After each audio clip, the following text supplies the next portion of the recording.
অনেকদিন আগের কথা। একদিন এক নিরীহ ছাগল সবুজ ঘাস খেতে খেতে এতটাই মগ্ন হয়ে গেল যে কখন জঙ্গলের ভিতরে ঢুকে পড়েছে তা টেরেই পেল না। হঠাৎ ঝোপের আড়াল থেকে এক ধূর্ত শিয়াল বেরিয়ে এলো। ছাগলটিকে দেখে তার জিভে জল এসে গেল। খুশিতে শিয়াল বলল, আহা, আজ তো আমার ভাগ্য খুলে গেছে। এই ছাগলটাকে আজকে আমি মজা করে খাবো। ঠিক তখনই একটি বাঘ গর্জন করতে করতে সেখানে এসে পড়ল। তুই কি বললি শিয়াল? এই ছাগল আমি আগে দেখেছি, তাই এটা আমার শিকার। এবার শিয়াল বলল, না, আমি আগে দেখেছি, এটা আমার শিকার, তাই আমি আগে খাবো। আমার শিকার কাউকে দেব না। বাঘ রেগে গিয়ে বলল, আমি জঙ্গলের শক্তিশালী প্রাণী, ছাগলটা আমার, তাই আমি খাবো। এই নিয়ে দুজনের মধ্যে শুরু হলো তুমুল তর্ক। এদিকে কাছের একটি বড় গাছের ডালে বসে টোনা টুনি সব দেখছিল। টুনি টোনাকে বলল, টোনা, ওদের ঝগড়া তো থামছে না। যদি কিছু না করি তাহলে বেচারা ছাগলটা মারা যাবে। আমাদের কিছু একটা করতে হবে। তারপর টোনা চিৎকার করে টিঙ্কিকে বলল, টিঙ্কি, তুমি শুনেছো? সিংহ মহারাজ আজ জঙ্গলের সব প্রাণীদের পরীক্ষা নিবে। যারা যারা ঝগড়া করবে তাদেরকে ধরে ধরে নদীর ওই পারে নির্বাসন দেবে। সঙ্গে সঙ্গে টুনিও অভিনয় করে বলল, হ্যাঁ টোনা, আর আমিও শুনেছি সিংহরাজা ইতিমধ্যেই এদিকেই আসতেছেন। বাঘ আর শিয়াল কথাটা শুনে ভয় পেয়ে গেল। কোন শিয়াল, আমি আর কোনো ঝামেলায় যেতে চাই না। এই বলে বাঘ সেখান থেকে চলে গেল। শিয়ালও বলে উঠল, আমিও কোনো ঝামেলা চাই না, পালাই বাবা এখান থেকে। শিয়ালও সেখান থেকে দৌড়ে পালিয়ে গেল।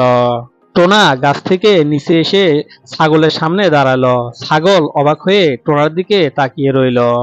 ছাগল ভাই, আর এখানে দাঁড়িয়ে থেকো না, তাড়াতাড়ি চলে যাও, না হলে আবার বিপদে পড়বে। ছাগল কৃতজ্ঞ হয়ে টোনাকে বলল, টোনা ভাই, তোমাকে অনেক ধন্যবাদ। তুমি না থাকলে যে আজকে আমার কি হতো। ছাগলটি টোনাকে ধন্যবাদ জানিয়ে সেখান থেকে চলে গেল। শক্তি দিয়ে সব সময় জেতা যায় না, বুদ্ধি থাকলে বড় বিপদও দূর করা যায়। একদিন টুনি সকালে তার বাসায় বসে আরাম করছিল। ঠিক তখনই তার বন্ধু টিঙ্কি তাড়াহুড়ো করে উড়ে এলো আর হাঁপাতে হাঁপাতে বলল, টুনি, শুনেছ বনে নাকি একটি দ্রুত শিয়াল এসেছে।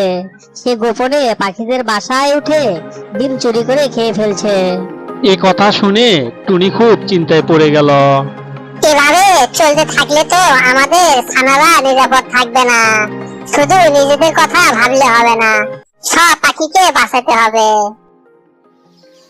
কিছুক্ষণ পরে টুনি, পিঙ্কি, টোনা বনের অনেক পাখি একসঙ্গে পাখি মহারাজের দরবারে উপস্থিত হয়ে টোনা বলল, মহারাজ, আমাদেরকে বাঁচান, আমাদের জন্য কিছু একটু করুন। তখন মহারাজ বলল, আচ্ছা, তোমরা যে একসঙ্গে সবাই এসেছো, কি হয়েছে আমাকে একটু খুলে বলো। টুনি তখন সম্মানের সাথে বলল, মহারাজ, আমাদের বনে একটি চালাক শিয়াল এসেছে। সে পাখিদের ডিম চুরি করে খায়। আমরা খুব ভয় পাচ্ছি, আমাদের রক্ষা করুন। সব কথা শুনে পাখি মহারাজ কিছুক্ষণ চিন্তা করে বললেন, তোমরা ভয় পেও না। বিপদের সময় ভয় নয়, বুদ্ধি আর ঐক্যই সবচেয়ে বড় শক্তি।